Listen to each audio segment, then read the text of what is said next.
أتذكريني معك عبر ومن زمان حاشاك يا أمنا تنسين هذا الغلام حاشاك يا أمنا تنسين هذا الغلام محسوبكم يرتجي منكم به الاهتمام أنتم مرض ومقصود ونعم المرام يا بنت طه فؤادي في محبتك هام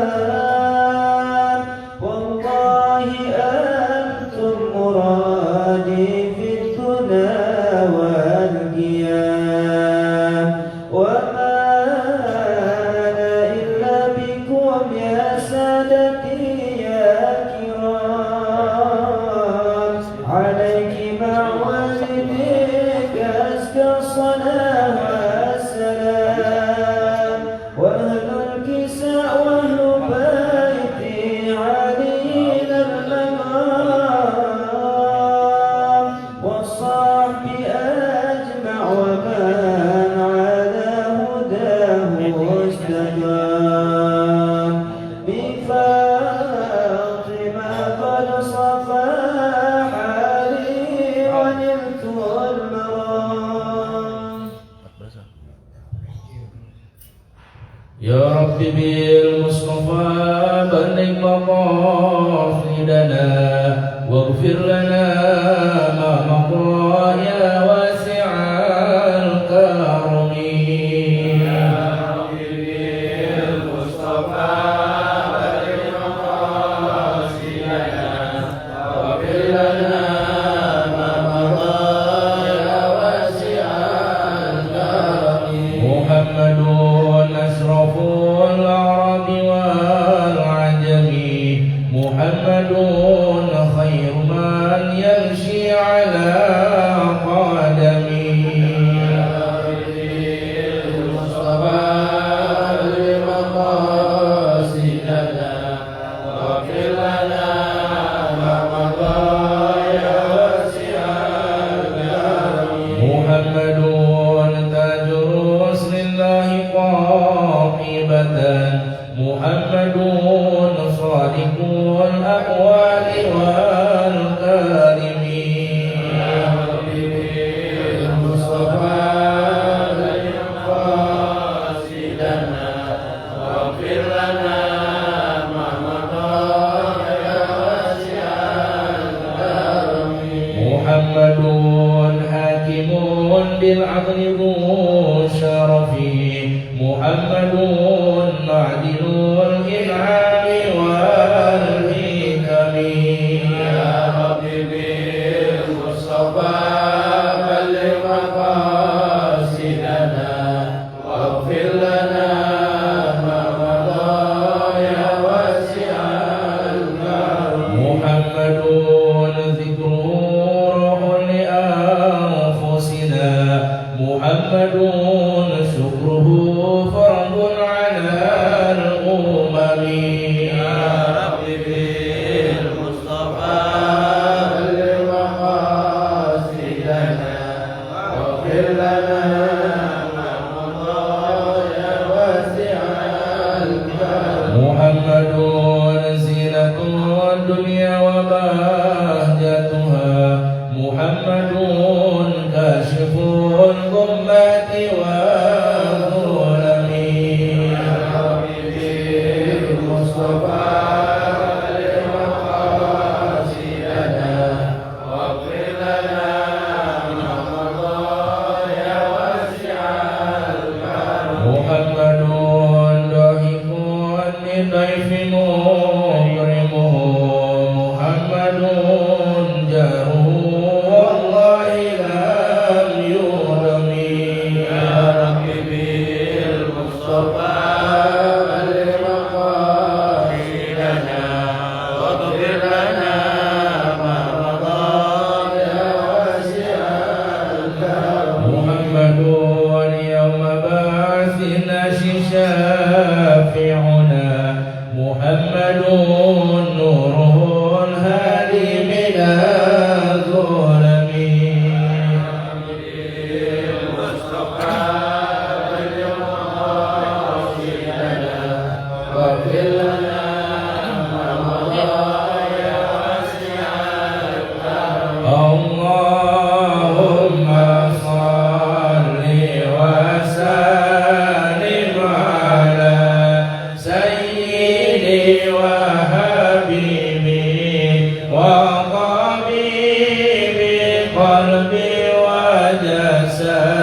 وروحي سيدي رسول الله محمد ابن عبد الله الصادق الأمين وعلى آله وصحبه أجمعين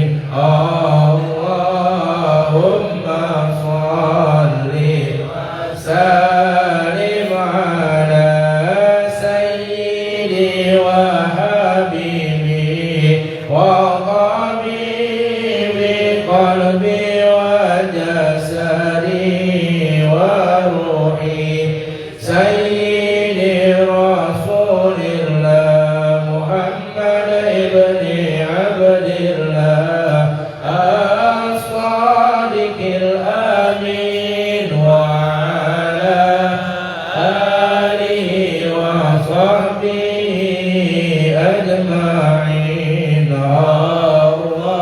اللهم صل وسلم على سيدي وحبيبي وطبيبي قلبي وجسدي وروحي سيدي رسول الله محمد ابن عبد الله الصادق الأمين وعلى آله وصحبه أجمعين اللهم صل وسلم وبارك عليه وعلى آله.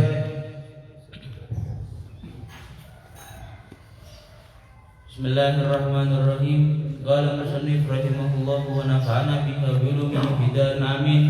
Radhiyallahu anhu ila an qala wa hukiya anna al-imam Syekh al-Jalil Muhammad bin Fadl kana fi hali ta'allumihi la ya'kulu min ta'ami suq wa kana abuhu yaskunu fi ar-rustaq wa yuhayyi ta'ama wa yadkhul ilayhi yawm al-jum'ah fara'a fi bayt ibni khubz as-suq yawman falam yukallimuhu sahitan alayhi فاعتذر ابنه فقال ما اشتريته أنا ولم أرضى به ولكن أحضره شريكي فقال أبوه لو كنت تهتات وتتورع لم يجتري شريكك بذلك وهكذا كانوا يتورعون فلذلك وفقوا للعلم والنشر حتى بقي اسمهم إلى يوم القيامة وصف فقيه من جهد الفقهاء طالب العلم عليك أن تتحرز عن الغيبة وعن المجالسة المكثر وقال إن من يكثر الكلام يشرك عمرك ويضيع أوقاتك ومن الوراء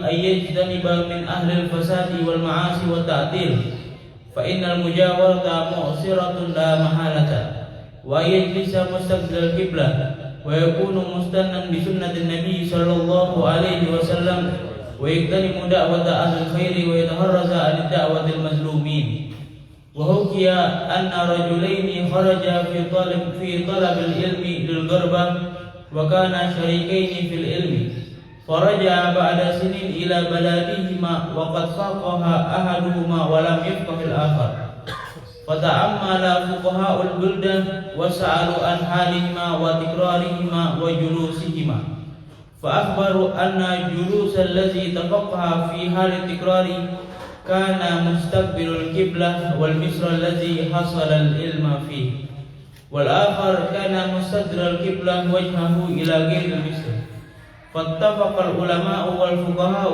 أن الفقيه فقه ببركة استقبال القبلة إذ هو سنة في الجلوس إلا عند الضرورة وببركة دعاء المسلمين فإن المصر لا يخلو عن العباد وأهل الخير فالظاهر أن عابدا من العباد دعا له في الليل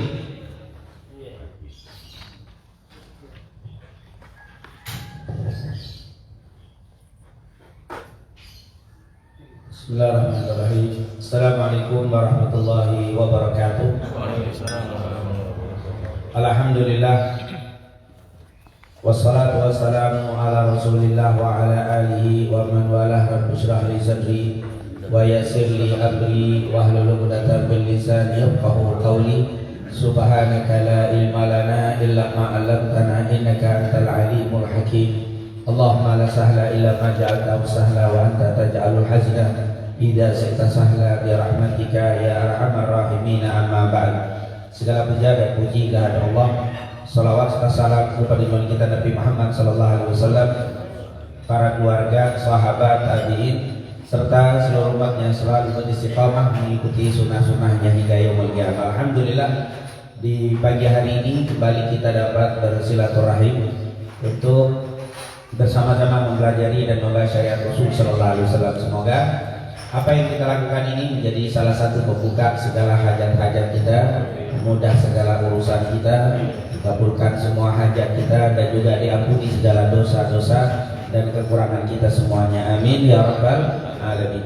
Kembali kita akan membaca nasihat Al-Imam Az-Zarnuji dalam kitabnya Ta'lim Muta'allim, supaya agar kita mendapatkan keberkahan di dalam menuntut ilmu ini. Dan alhamdulillah, Al-Imam Az-Zarnuji sudah memberi nasihat kepada kita pada pertemuan sebelumnya. Sudah kita bacakan nasihat beliau bahwa kita disuruh berhati-hati di dalam mengkonsumsi baik makanan dan minuman yang kita masukkan ke dalam mulut kita, supaya betul-betul terjaga ilmu ini. Karena memang ada kaitan yang sangat erat antara makanan dan minuman dengan ilmu yang kita peroleh. Bahkan makanan dan minuman itu berkaitan erat juga dengan berbagai macam ibadah kita. Mungkin pernah kita mendengar Rasulullah SAW bersabda, "Mana badat minal harami fannaru aula bih." Mana badat minal haram, apa yang tumbuh dari barang yang haram, makanan minuman yang haram, fannaru aula bih, api atau neraka itu lebih pantas untuknya. Maksudnya apa? Makanan dan minuman yang haram akan membawa kepada kemaksiatan yang nanti pada akhirnya masuk ke dalam nerakanya Allah Subhanahu wa taala. Begitu juga makanan yang halal itu akan menumbuhkan semangat ibadah yang akhirnya nanti berakhir ke dalam surganya Allah Subhanahu wa taala. Makanya di dalam Al-Qur'an, di dalam hadis begitu banyak aturan di dalam makan dan minum. Bagaimana kita disuruh juga minta di dalam doa-doa kita supaya dikasih rezeki yang halal. Bukannya sekedar rezeki. Kenapa yang mencari yang halal? Karena memang pengaruhnya sangat besar. Nah, ini jadi masih berbicara tentang makan dan minum di dalam ibadah kita, di dalam keseharian kita, terutama di dalam menuntut ilmu. Kemudian beliau melanjutkan lagi nasihatnya di pagi hari dengan mengatakan, qala al-muallif rahimahullah wa nafa'ana bi fidaraini amin. Wa hukiya, dan diceritakan, annal imama asy-syekh al-jalil Muhammad bin Al-Fadl, bahwa Syekh Al-Jalil, Syekh yang mulia yang bernama Muhammad bin Fadl, kana fi hali ta'allumihi la ya'kulu min ta'amis. Waktu beliau dalam keadaan belajar, fi hali ta'allumihi, di masa menuntut ilmu, di masa belajar, la ya'kulu, beliau tidak makan min ta'amis, dari makanan-makanan pasar. Kenapa makanan pasar? Sudah kita jelaskan kemarin. Karena yang pertama kurang begitu bersih. Makanan pasar di zaman itu ya, karena terbuka kan dia kurang begitu bersih dari segi kesehatan. Kemudian kurang bersih dari yang membuat, kita nggak tahu siapa yang buat makanan pasar. Apakah airnya suci, cara pembuatannya bagus sesuai dengan apa syariat. Walaupun makanannya mungkin makanan gorengan dan seterusnya, tapi kan yang bikin juga apa berpengaruh. Kalau sesuatu yang benda mati tapi yang membuatnya itu iman dan tidak iman, ahli maksiat dengan ahli ibadah, itu ada pengaruhnya di dalam apa penjelasan ulama. Misalkan gini, bikin nasi goreng, yang bikinnya perempuan yang saleh, orang yang apa ta'ah, yang taat dan seterusnya, itu beda nasi gorengnya dengan apa orang yang maaf ahli maksiat.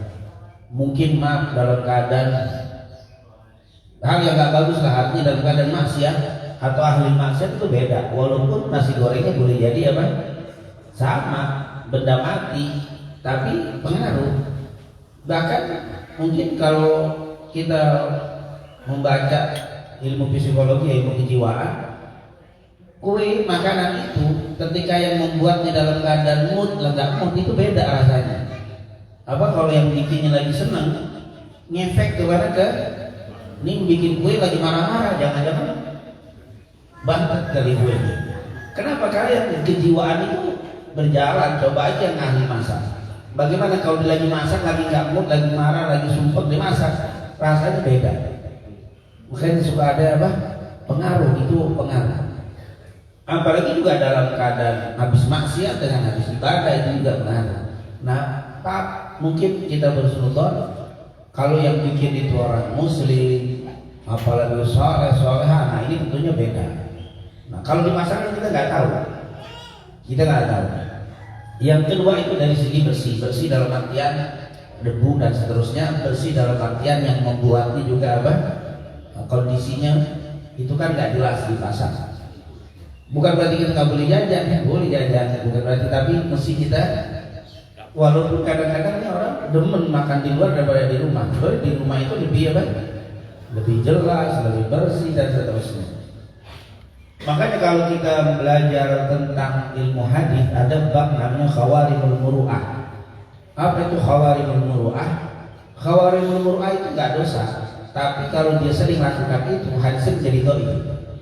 Khawarimul muru'ah, orang ini kuat hafalannya, pinter, nggak pernah bohong, tapi suka melakukan khawarimul muru'ah, itu bisa hilang, bisa lemah apa hadisnya. Apa sih khawarimul muru'ah? Di antaranya misalkan kalau sholat, kalau ibadah nggak pernah pakai peci, itu namanya khawarimul muru'ah, bisa hilangin khawarimul muru'ah. Tapi yang nggak pakai peci bukan berarti itu mungkin kebetulan lupa bawa peci. Tapi kalau setiap sholat, setiap apa itu bisa khawarimul muru'ah. Karena ini termasuk Ustaz ngajar nggak pakai peci, itu bisa khawarimul muru'ah. Walaupun nggak ada hukum, saya ngajar nggak pakai peci nggak ada hukum. Mana hukumnya? Dosa nggak dosa? Kan yang penting ngajar benar. Tapi nggak pakai peci itu termasuk khawarimul muru'ah. Nggak ada ulama dulu nggak pakai peci waktu dia ngajar. Walaupun tidak ada hadis harus pakai apa? Peci, itu namanya khawarimul muru'ah. Antum kalau ngajar nggak pakai peci terus, itu nanti bisa lemah. Riwayat kita jadi lemah gara-gara apa? Itu namanya khawarimul muru'ah. Sesuatu yang nggak dosa, tapi bisa mengurangi nilai. Kemudian yang kedua, seperti contohnya ini contoh aja. Maaf, saya misalkan ngajar, tapi saya duduknya itu nggak punya adat, gitu. Apa seperti ini lonjor apa? Selonjoran di depan orang-orang tua, ini nggak dosa. Mana hadis dosa apa? Larangan melonjor begini, nggak punya adab. Tapi ini khawarimul muru'ah. Ini bisa mengurangi nilai apa? Apa yang saya sampaikan, hadis itu tidak berkurang. Kalau mungkin kalau zaman di kelas duduk di atas meja, bukan duduk di kursi, tapi duduk di atas meja, itu namanya khawarimul muru'ah. Hadis tidak ada larangan duduk di atas meja, tapi itu khawarimul muru'ah. Maaf, kentut terang-terangan di depan orang, walaupun nggak dosa. Kita duduk, dia biasa aja, nggak ada efek gitu, nggak. Kalau diketawain nggak boleh, karena kan di dalam hadis Rasulullah SAW pernah marah ketika ada seorang sahabat kentut, yang lain ketawa. Rasulullah, kenapa kalian ketawa? Kenapa kalian menertawakan apa yang bisa terjadi pada diri kalian? Jadi orang jahiliyah dulu kalau ada kentut ketawa rame-rame. Nabi melarang. Sampai sekarang hukumnya haram mentertawakan orang kentut. Tapi orang kentut di depan umum dengan sengaja itu khawarimul muru'ah. Jangan-jangan kentut ketawa dosa itu semua ini apa? Ternyata itu bisa khawarimul muru'ah, nggak menjaga apa muru'ah namanya. Atau mungkin salah satunya makan di pinggir jalan. Itu ulama kalau sering makan di pinggir jalan nongkrong di pinggir makan. Khawarimul muru'ah. Bisa-bisa ulama itu nanti turun jadi apa? Derajat di dalam meriwayatkan khawarimul muru'ah.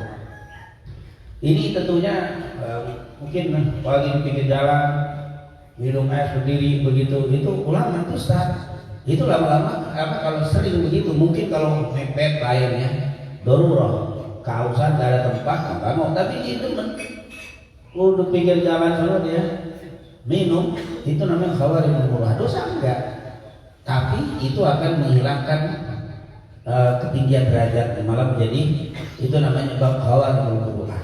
Nah, banyak bab-bab qawaridul Muru'ah, termasuk apa? Hal seperti ini. Makan makanan di, apalagi sampai makan di situ di pinggir jalan di situ tempat umum, pakai jubah lagi, pakai apa? Imamah. Waduh, itu namanya bisa qawaridul Muru'ah, itu bisa bahaya itu. Walaupun nggak dosa, nggak ada hukum dosa di situ. Cuman inilah ada bab namanya qawaridul Muru'ah. Kalau bahasa gampangnya betul, bukan menjaga wibawa, apa namanya? Pantas, ya, pantas nggak? Jangan yang tidak pantas. Tapi nggak dosa, tidak ada kata-kata dosa, pantas. Mungkin bahasa gampang atau ada sesuatu yang apa? Tabu lah kalau dilakukan sesuatu yang kurang pas, kurang pantas. Cuma nggak dosa, bukan dosa. Itu namanya qawaridul Muru'ah. Nah, orang-orang ulama begitu sampai dalam bab-bab seperti itu apa? Dijaga, nggak sekedar ada hadis nggak melarangnya. Pokoknya yang ada hadis nggak boleh, nggak ada hadis boleh, bukan begitu. Itu adalah apa? Banyak hal-hal yang nggak ada hadisnya, tapi itu sesuatu yang bisa mengurangi nilai dalam apa? Ketetapan para ulama. Wah, di sini juga di urusan makanan pasar, ya. Kemudian tentunya bagaimana kalau sekarang ada makanan pasar yang dijual tapi dengan rapi, bersih. Nah, ada dua. Yang pertama tadi kotor sausnya, yang kedua tadi yang seperti yang dikatakan bahwa makanan pasar itu kurang bagus dalam artian dia dipajang. Ini bersih, dipajang yang buat itu jelas, dipajang di depan umum. Nah, jeleknya kalau yang begitu suka dilihatin sama orang miskin. Tapi orang miskin nggak bisa beli, lihat pengen, ini pengenin orang banyak nggak bisa dapat terus kita makan, itu kurang bagus gitu. Sampai kayak begitu lama, sampai apa? Jadi itu makanan dijual pinggir jalan rapi, wah menarik, bersih, yang bikin juga jelas, tapi udah dipajang di depan umum, orang pada lihatin yang miskin-miskin nggak bawa ngiler banget, cuma nggak bisa ngapain lewat lagi, kepengen doang. Nah, itu yang kita makan kurang bagus tuh. Kenapa? Itu makanan udah banyak dipengenin orang kagak bisa. Nah, kita makan kagak bagi lagi. Berarti itu yang kita masuk. Jangan suka makanan pasar karena sudah sering dilihat sama orang miskin yang pengen dan tidak mampu makan itu. Itu sesuatu yang tidak bagus juga. Kayak begitu dalam apa? Adab. Kalau kita kan nggak makan enak di sini, malah kita foto, kita share. Yang lain ya Allah ngiler, ajib. Lo nggak kita wala nasi wala apa. Itu sama itu itu. Itu jangan malah menjadi apa? Menjadi sesuatu yang kalau mau nge-share bagi, jangan difoto doang. Pakai ngomong lagi sarapan pagi, tafadhalu orang di mana dia kan? Itu sebenarnya pengen apa ini? Pengen nge-share, tapi kalau kepada teman yang memang kita tahu bercanda lain. Tapi kalau kepada umum, jangan. Mungkin ada orang-orang ya Allah, Haji kalau tiap pagi makan begitu, siang makan begitu, kita di sini gak dapat makanan, gak dapat apa, itu jadi malah dosa kan itu. Kalau dia dosa bikin orang gila. Kecuali kalau kita nge-share pengen berbagi, kirim ke Haji ini mau nggak mau kirimin, nah itu baru. Ini nggak dikirimin foto lagi, malah hasil foto terus dikirimin. Nah itu ternyata kurang bagus.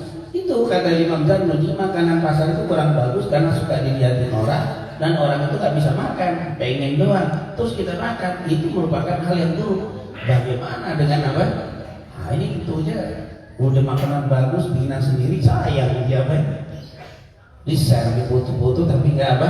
Nggak dibagi. Berarti kita harus perhatian di dalam bab share apa? Makanan ini. Kalau memang dia kira-kira tidak bikin ngiler orang dan dia bisa, itu silakan. Tapi kalau tidak, maka apa? Jangan khawatir ada orang-orang yang tidak mampu, yang miskin, dia lihat itu akhirnya jadi apa? Kepengen, malah tambah pengen, kan tambah nyakitin.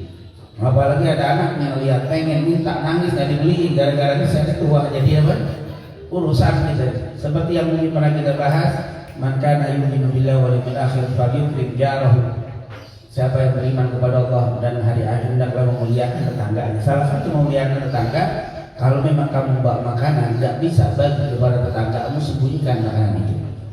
Karena kalau kau tidak sembunyikan dia lihat sementara kau tidak bagi, dan dia tidak mampu membeli makanan yang terbawa, akan menjadi satu perbuatan yang apa? Dosa juga. Apalagi sampai anaknya nangis.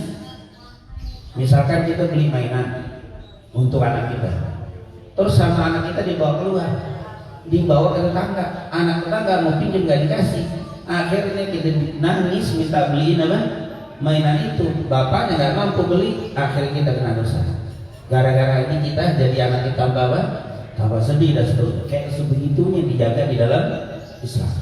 Nah ini luar biasa di dalam bab makanan ini. Dan dia ini Syekh Al-Jalil Muhammad bin Fadl fi hali ta'allumihi la ya'kul min ta'amis su'. Dia tidak makan makanan pasar. Wa kana abuhu yaskunu fi Rastah. Dan ibunya, bapaknya Abu dulu bapaknya itu dia tinggal di Rastah di kampung, di perkampungan. Wa yuhayyi ta'amahu, dan dialah yang mempersiapkan ta'amahu, makanannya. Jadi dia yang bikinin makanan, ngirim kepada anaknya. Dikatakan di situ yuhayyi ta'amahu wa yadkhulu ilaihi wa yuhyitu yaumal jum'ah. Setiap hari Jumat dia nyiapin makanan dan ngirim kepada anaknya setiap hari Jumat. Jadi anaknya ini belajar, kalau bahasa kita mungkin kayak pesantren gitu.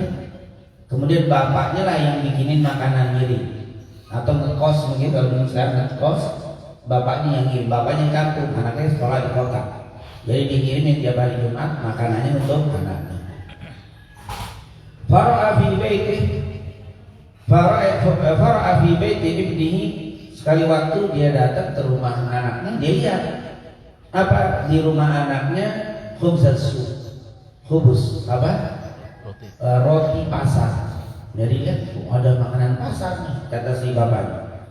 Yauman, di suatu hari. Jadi suatu hari dia datang ngirim makanan, ternyata udah ada makanan pasar di rumah anaknya. Falam yukallimu sakhifan alih. Falam yukallimu, akhirnya ke bapak kalau ngomong sama si anaknya, kenapa sakhifan alih? Karena di dalam keadaan apa? Marah, kecewa. Kenapa makanan pasar? Akhirnya dia diam. Dan memang begitu, orang-orang dulu banyak yang kalau marah itu diam. Berdasarkan hadits Rasulullah SAW, idza ghadiba ahadukum falyaskut. Itu hadits dari Imam Ahmad, idza ghadiba ahadukum falyaskut. Kalau salah seorang di antara kalian marah, maka diamlah. Ini tentunya diam di sini kondisional ya. Kalau kita lihat ada orang yang didiamin sadar, maka dia akan berbicara. Cukup kita diam. Ketika kita diam, dia sadar kalau kita lagi marah, nah itu tentunya kita diam. Tapi ada juga yang kalau marah kita diam, dia nggak sadar. Nah itu berarti kita nggak disuruh diam, dia disuruh apa? Nah ngomong, kasih tahu. Ini begini kenapa? Nah, ini tentunya idabat ibahadukum falyaskut. Di sini melihat apa? Kondisi. Ketika kita marah sama istri kita, kalau kita diam, dia tahu kalau dia salah atau kalau dia menunjukin bahwa kita sedang marah, maka dia diamnya kita bisa menjadi apa? Marah kita, sehingga dia akan apa? Koreksi atau seterusnya. Tapi ada juga yang kalau kita diam dia nggak sadar, atau mungkin kalau kita diam dia tidak memulai untuk apa? Nanya apa kekurangannya, apa kesalahannya, maka kita harus berbicara. Jadi kebetulan ya anaknya pintar, jadi bapaknya diam. Nah ketika dia diam, akhirnya dikatakan di situ fara'a fi baiti ibnihi khubzas su' yauman falam yukallimu sakhitan alih. Akhirnya bapaknya diam karena melihat anaknya di rumahnya ada makanan pasar. Fa'tadara ibnu, akhirnya anaknya ini ibnu memberikan alasan. Udur, dia minta udur. Ini ada alasannya. Karena dia tahu dia salah dalam ada makanan pasar di rumahnya, dan bapaknya tahu, dan dia juga tahu ini ada belajar nggak begini, ini ada kesalahan. Akhirnya dia minta udur. Fa'tadara ibnu, anaknya minta udur, artinya minta alasan untuk supaya ini nggak salah pak. Jadi dia pengen ngasih alasan. Fa'tadara ibnu faqala mastaraitu, bapak mastaraitu, saya nggak beli ini makanan ada di sini. Bapak marah, Bukan saya beli, saya tahu beli nggak bagus di dalam apa? Di makanan pasar. Mashtara itu, saya tidak membelinya. Mashtara itu anak, wala mardo dan wala mardo bih, dan saya juga nggak mau.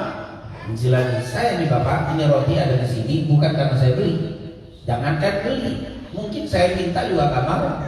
Kan saya nggak ridho karena ini nggak boleh, nggak bagus untuk apa? Masa belajar ada makanan seperti ini. Walakin akan tetapi kenapa ada di sini? Diceritain sama si anak. Ahduruhu syariki, telah membawanya temanku. Syarik ini teman. Syarik bisa sodik, bisa sahib, ini ada syarik.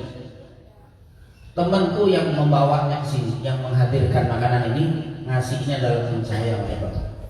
Nah ini tentu nggak mungkin saya tolak dikasih. Makanya saya apa? Terima. Saya nggak beli, saya nggak minta, tapi dikasih. Kata anaknya, minta supaya keberadaan apa namanya itu roti itu bukan kesalahan saya, kata si anak kita. Maka bapaknya pun berkata, lau kunta tahtatu wa tatawarra, seandainya engkau berhati-hati dan bersifat wara, lam yahdurhu syarikuka bidzalik, tidak mungkin temanmu membawa itu karena kamu kurang wara, akhirnya temanmu bawa itu. Artinya tetap salahmu, kata bapak. Salahnya kenapa? Karena teman kamu tahu engkau tidak terlalu hati-hati dalam bab ini, makanya dibawain. Kalau temanmu tahu engkau berhati-hati, nggak mungkin apa? Bawain. Jadi dia bawa karena engkau memang biasa, jadi dibawain itu. Itulah berarti tetap salah. Nah, artinya ketika kita nggak mau makanan begitu, ya nggak mungkin teman kita apa? Ngasih. Karena temanmu melihat engkau suka atau engkau tidak terlalu berhati-hati, ngegampangin warok, ngegampangin nggak terlalu warok, maka temanmu ngasih. Berarti itu nggak bisa untuk itu bukan apa? Kesalahan. Sampai kayak begitu dikasihnya tetap apa? Tetap salah. Nah inilah luar biasa orang-orang terdahulu di dalam bab makanan. Itu makanan bukan haram. Itu makanan bukan haram. Cuma khawatir itu makanan dari segi fisik kurang bersih. Kalau memang kurang bersih, dari segi dohirnya suka dilihatin sama orang-orang miskin yang tidak mampu membelinya, padahal mereka pengen. Akhirnya kalau bahasa kita itu udah banyak dipengenin orang, udah dipengenin orang. Justru kalau ulama salaf tuh nggak mau kalau banyak dipengenin orang, nggak mampu, tuh nggak mau tuh dia deketin ke makanan. Kalau gitu kan malah bangga. Orang kagak bisa beli, kita bisa beli. Malah kita apa? Nih, jarang nih yang bahasa kayak begini nih. Peraunya orang nggak bisa, saya bisa. Malah kita dengan apa? Bangga. Kalau orang dulu malah enggak. Ini luar biasa. Kecuali itu urusan dunia ya. Kecuali urusan akhirat beda. Urusan akhirat beda. Banyak nih orang pengen dekat sama ulama ini nggak bisa. Alhamdulillah saya bisa. Itu lain. Karena dekat apa? Dari segi apa? Agama. Kalau segi agama dianjurkan. Banyak orang pengen dapat yang kayak begini, yang soleh kagak dapat, alhamdulillah nih dapat, itu beda tuh. Kenapa? Solehahnya, solehnya, orang baiknya, ibadahnya. Tapi kalau urusan dunia, banyak nih orang pengen makanan kayak begini, mahal. Satu inian aja, satu dahwa nih, satu gelas aja 120.000, kagak ada, alhamdulillah ada dapatnya. Difotoin, pakai nulis harga lagi. Wah, dikirimin. Oh, kenapa dibangga dengan sesuatu yang urusan dunia yang orang lain banyak pengen nggak bisa. Tapi kalau urusan akhirat silakan. Alhamdulillah, anda bisa masuk ke apa? Raudhah misalkan. Silakan untuk buka ini. Tapi sebagai apa? Syukur. Ini merupakan nikmat karunia. Tapi kalau urusan makanan, jangan terlalu apa? Jangan terlalu. Kalau apa firman Allah, wa amma bi ni'mati rabbika fahaddits. Adapun nikmat Allah, sampaikan, beritakan kepada orang. Iya, kepada orang yang bisa untuk melakukan apa yang kita, bukan kepada orang yang tidak bisa, yang bikin orang ngiler. Jangan. Jadi kalau kita dapat nikmat, ceritain kepada orang-orang yang bisa. Kepada kita, alhamdulillah bisa hadir ke majelis ilmu. Sampaikan kepada teman-teman kita yang bisa hadir ke majelis ilmu. Ya, alhamdulillah nih, sibuknya kita masih antum kapan? Nah itu apa? Tahajud bin ni'mah. Adapun dapat dahwa, dapat ini, ceritainnya ke orang-orang yang apa? yang khusus saja, jangan diceritain kepada orang yang nggak bisa minum sama sekali. Nah ini tentunya sesuatu yang menyakitkan. Nah ini dikatakan dikatakan situ apa? Kalau dia engkau tidak berhati-hati, maka temanmu itu membawa kepada kamu. Dikatakan kalau memang kau berhati-hati, tidak akan pernah temanmu membawa hal tersebut.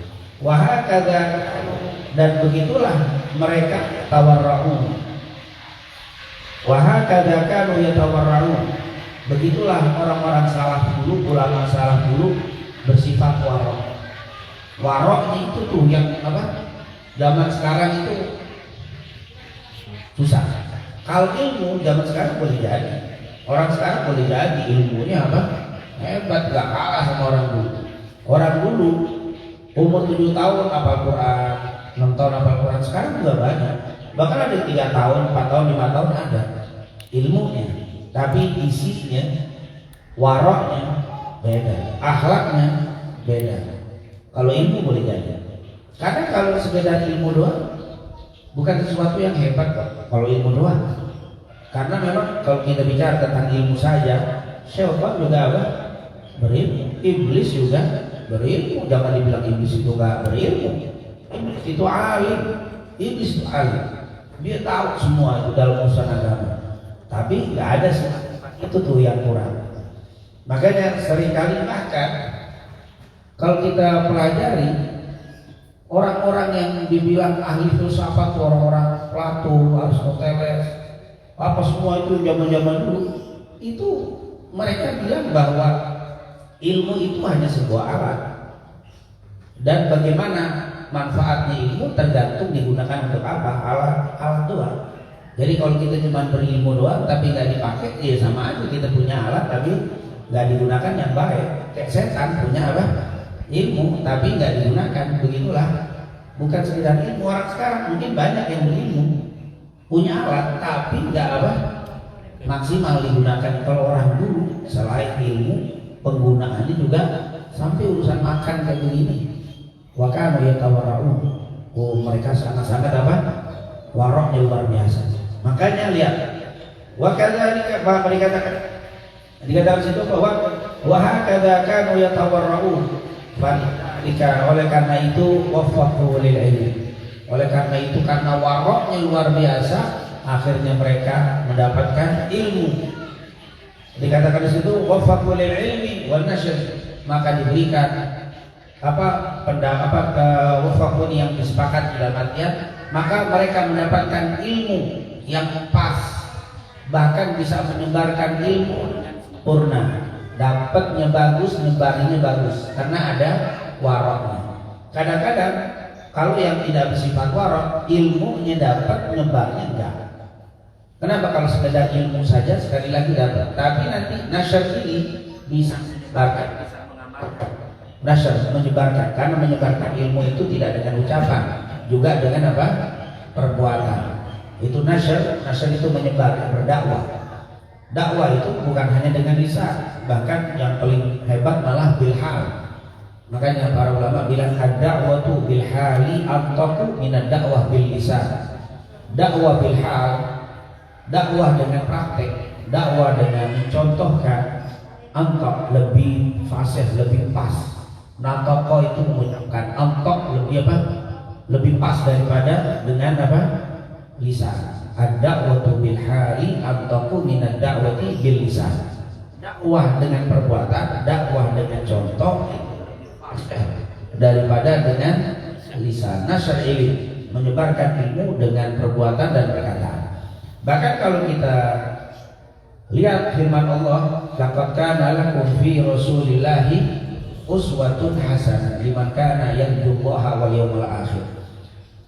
Man kana laqad kana lakum fi rasulillah, sungguh di dalam diri Nabi Muhammad itu ada uswatun hasanah. Uswah itu bukan perkataan. Uswah itu artinya contoh, suri tauladan.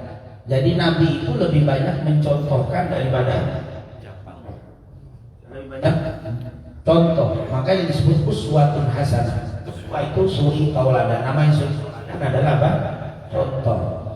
Kemudian kalau kita bicara tentang hadis itu ada macam-macam. Ada hadis qauliyah, ada hadis fi'liyah, ada hadis takririyah, ada hadis sifat khalqiyah dan khuluqiyah. Nah, hadis yang paling banyak adalah hadis fi'liyah daripada hadis qauliyah. Qauliyah itu apa? Fi'liyah adalah perbuatan. Kalau antum kumpulin hadis-hadis Nabi, kebanyakan fi'liyah daripada qauliyah. Jadi menunjukkan bahwa Rasul lebih banyak apa? Mencontohkan daripada berkata. Itu berkah orang yang makanannya bagus setelah dapat ilmu. Itu berkah dalam teori, juga berkah dalam apa? Prakteknya. Waktu nyebarin bukan pintar ngomong, tapi juga pintar apa? Berbuat. Itulah orang-orang yang makanannya berkah. Tapi kalau makanannya nggak berkah, makanannya nggak bagus, pintar ngomong doang, perbuatannya apa? Kagak. Borok-borok ngedakwahin ke orang, nyontohin ke dirinya sendiri kagak. Contoh itu adalah apa ya? Contoh paling mudah untuk bisa kita lihat. Bahkan hatta sampai baqiya ismuhum, kekal nama mereka ila yaumil qiyamah, sampai hari kiamat. Kenapa? Berkah. Karena keberkahan ilmunya, nama mereka masih tetap sampai sekarang. Kita sebutin namanya, Syekh Al-Jalil Muhammad bin Fadl, makanannya rapi sampai sekarang disebutin namanya. Al-Imam Zarnuji, Al-Imam Ahmad, Al-Imam Al-Bukhari. Itu mampu kalau cerita sejarah makanannya, coba dilihat makanannya. Makanya baqiya ismuhum ila yaumil qiyamah. Kekallah nama mereka sampai hari kiamat, disebut, dipuji, dimuliakan, didoakan. Kenapa? Karena berkah. Mungkin ilmu yang di zaman itu banyak, tapi mereka namanya tetap karena keberkahan di dalam makan dan minum mereka. Subhanallah, kalau mau berkah maka harus perhatiin makan dan minum kita, terutama saat menuntut ilmu, saat menjalankan Muhammad sallallahu alaihi wasallam. Nah, itu mungkin yang bisa kita baca. Saya tambahkan sedikit lagi. Wa wasa faqihun min zuhadil fuqaha, telah memberikan wasiat bagi seorang ahli fikih, min zuhadil fuqaha, dari di antara orang-orang yang zuhud di dalam ahli fikih. Talibul ilmi, beliau memberikan nasihat, memberikan wasiat kepada talibul ilmi, kepada penuntut ilmu. Dikatakan alika an tataharraza anil ghibah. Awas, alika ini wanti-wanti dari apa? Bagi menjihadil fuqaha. Wanti-wanti kepada talibul ilmi, dikatakan alika an tataharraz anil ghibah. Hendaklah kau berhati-hati dari perbuatan ghibah. Wa an mujalasati, dan banyak duduk-duduk bersama siapa? Al-mithal, kepada mithal. Mithal itu siapa? Orang yang banyak ngomong. Mithal. Wa qala inna man yakthurul kalam, sesungguhnya siapa yang banyak ngomong, yasruku umrah, karena orang yang banyak ngomong akan mencuri umur. Wa dikatakan wa yudayyi'u awqatan, karena akan menyia-nyiakan waktu. Itu kata nasihat yang terakhir. Awas, hindari perbuatan ghibah, dan jangan terlalu banyak duduk dengan orang yang banyak ngomong, karena orang yang banyak ngomong itu akan menghabiskan umurmu dan juga menghabiskan waktu. Kalimat yasrud itu mencuri, maksudnya menghabiskan, mengambil waktu. Ini tentunya nasihat untuk talibul ilmi dan juga untuk kita semuanya, bukan hanya untuk talibul ilmi, tapi untuk siapapun. Hindari yang pertama, alaika an tataharraza anil ghibah, jangan banyak duduk di majelis ghibah. Ghibah ngomongin apa? Ngomongin orang. Ngomongin orang, kalau dengar orang itu marah, itu namanya ghibah. Jadi ngomongin orang, kalau orang itu dengar yang kita omongin marah, itu namanya ghibah. Kalau dia nggak marah, bukan ghibah. Tuh orang masya Allah ganteng, kalau didengar marah nggak gitu, berarti bukan ghibah. Dia ketemu dengar mau diomongin ganteng, senyum dia, berarti ini nggak bukan ghibah. Tapi kalau kita bilang tuh orang kali ngerebut dulu, kira-kira kalau dengar marah nggak? Ini orang Masya Allah tuh kalau tali berbuat dari awal sampai akhir itu. Tuh orang kalau dengar marah nggak ada? Marah, ribah. Itu orang Masya Allah taklim serius. Kalau lagi taklim serius, kalau dengar marah enggak berarti nggak ribah. Pokoknya ribah itu gampang. Kalau dia dengar marah. Kalau dia nggak dengar, ini kalau dengar dia marah. Kalau dia dengar dia nggak marah bukan ribah. Enggak sakit itu orang kadang dia tak bilang, Tuhan Masya Allah dermawan banget. Dengar marah itu orang kurang marah. Masa dibilangin apa? Tuhan ganteng marah dia mau ganteng, sakit. Itu orang marah itu berarti bukan kita yang salah, dia yang apa? Yang salah. Jadi apa sih ghibah itu? Membicarakan seseorang apapun, mau perbuatan fisik pokoknya apapun yang kalau dibicarakan kalau didengar dia marah itu namanya ghibah. Yang kedua, ghibah itu benar. Orang itu benar. Emang yang kita omongin itu orang emang benar ada. Itu orang pelit, emang pelit ya, itu namanya ghibah.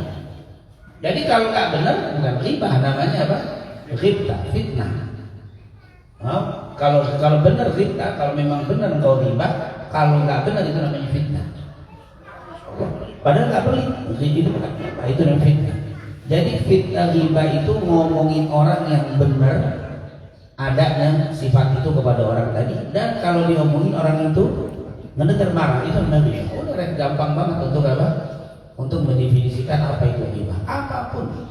Apapun yang membuat dia marah. Kan kita udah tahu apa yang bikin dia apa? Marah. Kita omongin itu adalah ghibah. Awas kalau talibul ilmi jangan banyak ghibahin orang. Orang ghibahin nggak boleh, apalagi ustaz ghibahin. Nggak boleh ghibahin apa guru.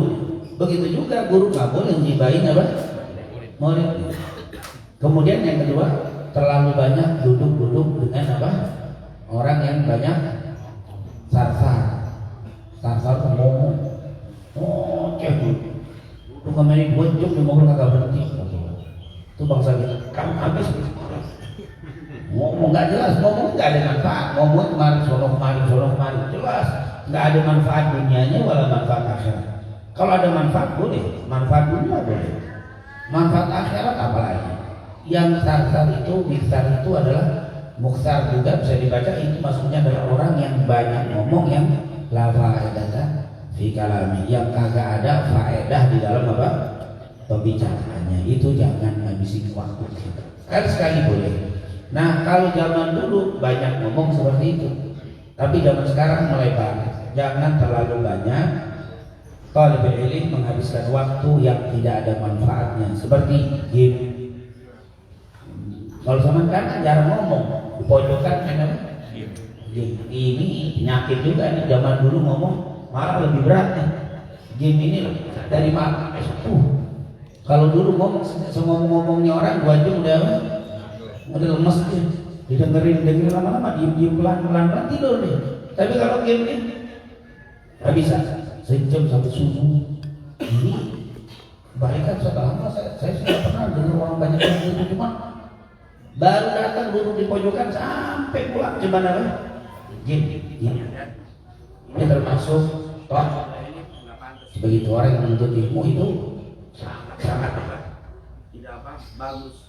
Jangankan talibul kita saja begini tidak bagus. Insyaallah Allah Subhanahu wa taala selalu menjaga kita semuanya. Semoga Allah lindungi makanan minuman kita. Semoga tidak dibiarkan makan dan minum masuk ke dalam mulut kita, ke dalam perut kita kecuali yang halal dan thayyibah, sehingga mempengaruhi seluruh amal-amal solehan kita. Dan semoga Allah jauhkan kita dari riba, dan Allah jauhkan dari membuang waktu kita untuk beribadah kepada Allah Subhanahu wa taala. Amin ya rabbal alamin. Ya Rabbana tarafna